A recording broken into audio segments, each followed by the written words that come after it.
గతంలో కూడా పవన్ కళ్యాణ్ గారు నివర్ తుఫాన్ సమయంలో ఈ ప్రాంతంలో అవనిగడ్డ ప్రాంతంలో పర్యటించారు. అప్పుడు ఈ అంశాన్ని ప్రజలు ఆయన దృష్టికి తీసుకొచ్చారు. మొన్న మధ్య అరకులో కూడా రహదారి సమస్యలు పరిష్కరించడం కోసం అటవీ గ్రామాలకి రహదారులు వేయడం, అది కూడా అప్పుడు అలానే తీసుకున్నారు. అంటే పవన్ కళ్యాణ్ గారు గతంలో ఏవైతే యాత్రలు చేసి ప్రజల నుంచి అభిప్రాయాలు తీసుకున్నారు, ఇప్పుడు ఆ హామీలను నెరవేర్చే పని చేస్తున్నారా? అందులో భాగంగా అంతే సార్. ఇప్పుడు ఖచ్చితంగా నెరవేర్చుతున్నారు. ఎందుకంటే అనుకుంటారు సార్, పవన్ కళ్యాణ్ గారు ఒక సభ పెట్టారు వెళ్ళిపోయారు అనుకుంటారు.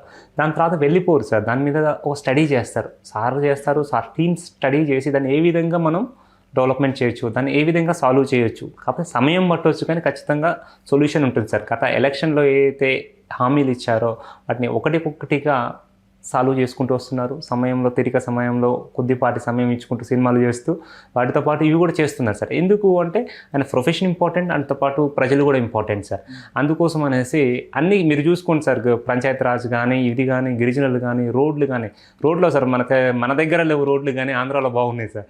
ఒకప్పుడు ఉద్యమం చేశారు రోడ్ల మీద, అలాంటి రోడ్లు ఈరోజు పోతే ఎక్కడ చూద్దామన్న రోడ్లు గుంటలు కనపడట్లేదు సార్. సీసీ రోడ్లు సార్. గిరిజనుల ప్రాంతాల్లో రోడ్లు వేశారంటే నార్మల్ ప్లేస్లో రోడ్లు ఎలా ఉంటాయో మీరు ఊహించుకోవచ్చు. ఆంధ్రప్రదేశ్ ఆల్రెడీ అప్పుల్లో ఉంది, వెనుకబడి ఉంది, సమస్యల్లో ఉంది, లోటు బడ్జెట్ రాష్ట్రం ఇవన్నీ అంటుంటే ఇక్కడేమో పెద్ద పెద్ద పథకాలు అనౌన్స్ చేస్తున్నారు. మళ్ళీ మొన్న కూడా పవన్ కళ్యాణ్ గారు 2,000 కోట్ల రూపాయల శాస్కీ స్కీమ్ కింద సెంట్రల్ గవర్నమెంట్ అప్రూవల్ తీసుకుని వచ్చారు. అది కూడా రోడ్స్ ఇన్ఫ్రాస్ట్రక్చర్ డెవలప్మెంట్కే అంటున్నారు. ఎలా సాధ్యం అవుతుంది ఇది? సరే, ఎంత లోటు బడ్జెట్ ఉన్నా మౌలిక సదుపాయాలు ప్రతి పౌరుడికి కల్పించాల్సిన బాధ్యత ఆ రాష్ట్ర ప్రభుత్వాలది, కేంద్ర ప్రభుత్వం సార్. దాంట్లో భాగంగానే సెంట్రల్ గవర్నమెంట్ ఇన్ఫ్రాస్ట్రక్చర్ కింద తీసుకొచ్చిన 2,000 కోట్లంగా దీంట్లో అలాట్ చేయమని చెప్పారు. సో ఎన్ని బడ్జెట్లు ఉన్నా సార్, ఈవెన్ శాలరీస్ ఇవ్వలేని పరిస్థితుల్లో ఉన్నప్పటికీ కూడా మౌలిక సదుపాయాలు కల్పించాల్సిన బాధ్యత రాష్ట్ర ప్రభుత్వాలది. అందులోనూ ఈ గిరిజనులు లాంటి వాళ్ళకు ప్లేసుల్లో ఖచ్చితంగా కల్పించాలి సార్.